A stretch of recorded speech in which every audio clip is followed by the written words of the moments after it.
Chapter 2, Charles Honnell, the Master Key System. In this chapter, we are going to talk specifically about the subconscious and conscious minds, understanding and differentiating between the capacities of both minds. The operation of the mind are produced by two parallel modes of activity. The one is conscious and the other is subconscious. Now, the value of the subconscious is enormous.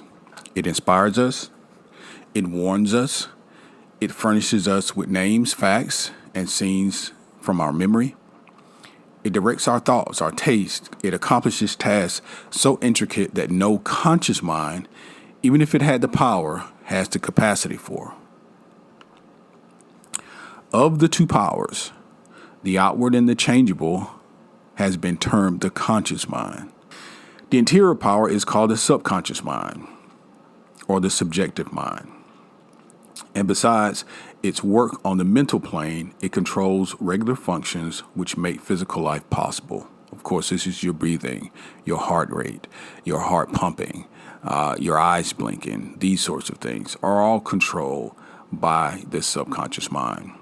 Now, the conscious mind has the power of reasoning, whether it's inductive, deductive, analytical, or other. And this power can be developed to a very high degree. Not only can your conscious mind impress other minds, but it can directly impress your subconscious mind. In this way, the conscious mind becomes what we're going to call the guardian of the subconscious mind. It is often true that the conditions of fear, worry, poverty, disease, inharmony, and evils of all kind dominate us by reason of false suggestion. These have been accepted by the unguarded subconscious mind. All this, the trained conscious mind can entirely prevent by its vigilant protective action. It may properly be called the watchman at the gate of the great subconscious mind. Here, Honnell speaks directly to the importance of using your logic, your rationale, your conscious mind to discern what is consumed by your conscious mind. What is consumed by your conscious mind will pass through as the gatekeeper, as the guardian, and it will enter into your subconscious mind as fact, whether you want it to or not. One of the more enlightening parts on my journey has been this particular understanding, the importance of consumption on a regular basis. In today's society, there are a number of people who are unaware of this particular fact, and they sit in front of their TV and they are watching news broadcasts every hour. They are maybe even watching real housewives of this or that, and this type of content is passing through into your subconscious mind. And a lot of what we are consuming today is full of fear and negative thoughts, and these sorts of things. We should be, if we are interested in improving our lives, should be better guardians of what we're consuming. Not to mention the massive amount of young people who listen to music that is not necessarily promoting positive imagery, positive messages.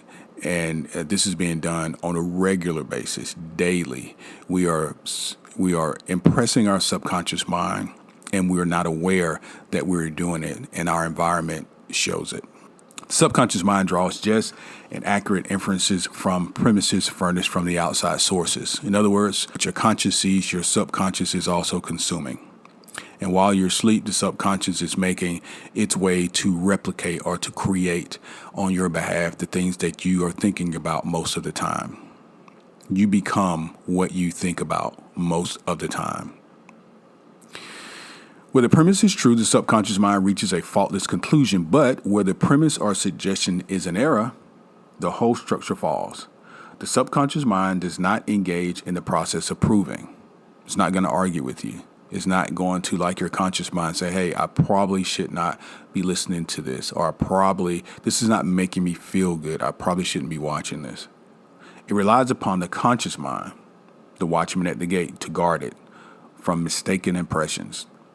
Receiving any suggestions is true, the subconscious mind at once proceeds to act thereon in the whole domain of its tremendous field of work.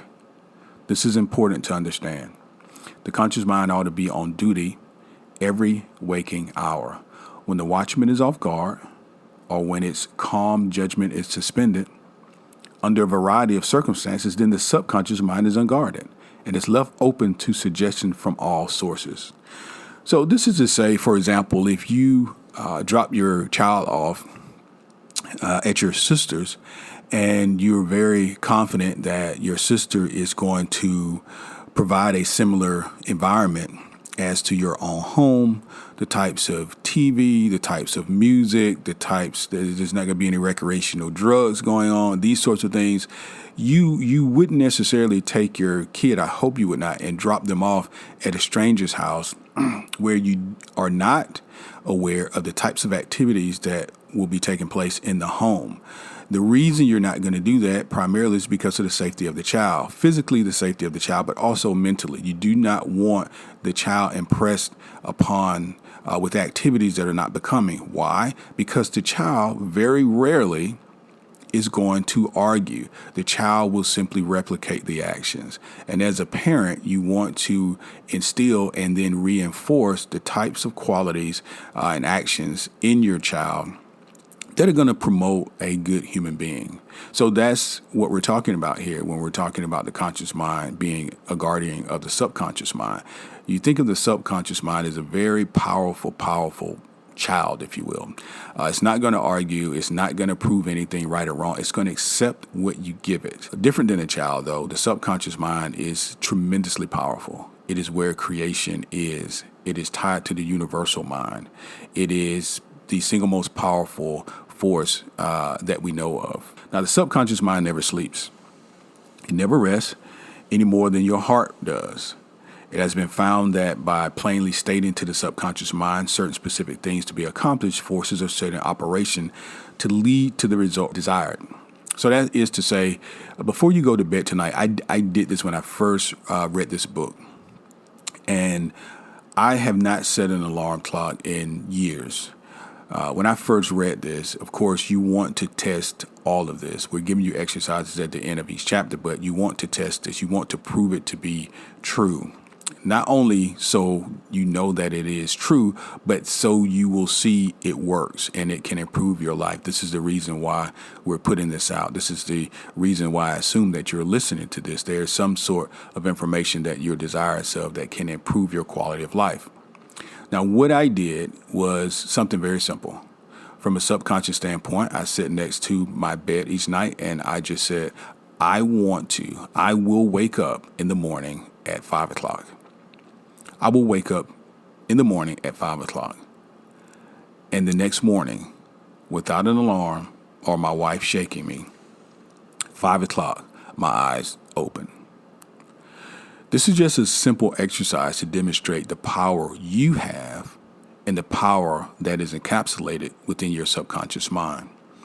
There is so much that we can do. I equate us to a fully loaded luxury car that we've not taken the time to open the glove compartment and read the manual on. There's so much that we are capable of doing. Now, there is a source of power which places us in touch with the omnipotent, and that is our subconscious mind. The subconscious mind cannot argue controversially, as we said before. Hence, if it has accepted wrong suggestions, the sure method of overcoming them is by the use of a strong counter-suggestion, frequently repeated, which the mind must accept, thus eventually forming new and healthy habits of thought and life for the subconscious mind in this seat of habit. So habit, repetition is your tool for impressing, re-impressing the subconscious mind.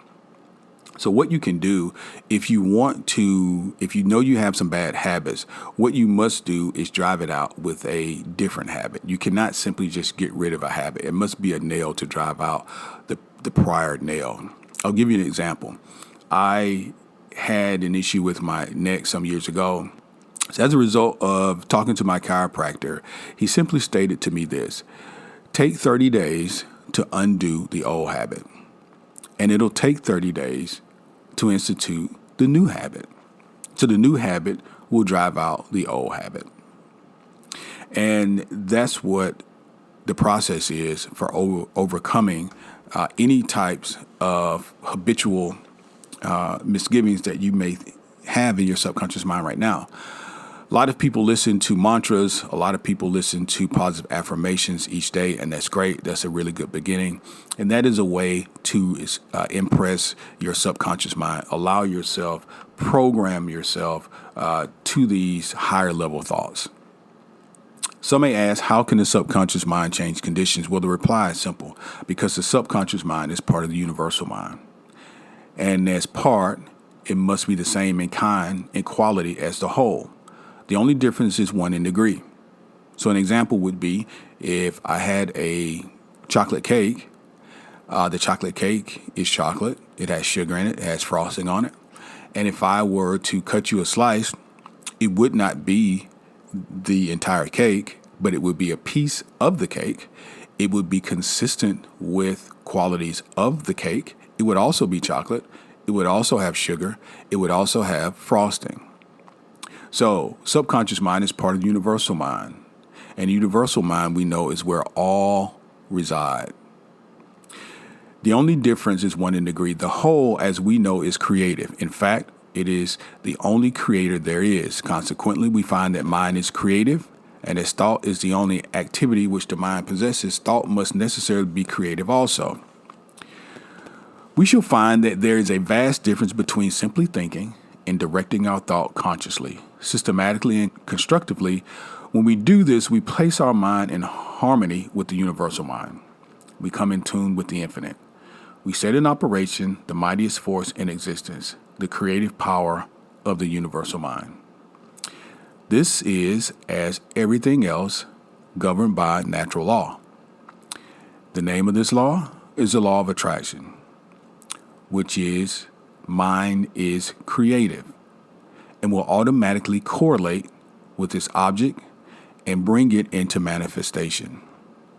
So in other words, the thoughts that you think will generate similar thoughts. If you are in a negative space, or what we call a low vibration, then you will generate negative thoughts on that vibratory level. If you are thinking happy thoughts, then happy thoughts will come to you.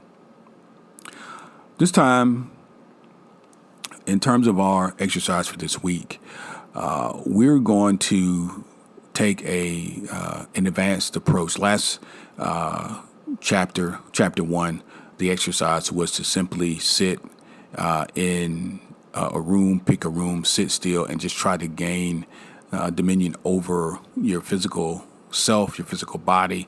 A lot of people are not used to sitting and just being still for 15 to 30 minutes. Of course, moving into this meditative state, you're going to have to be able to control your body.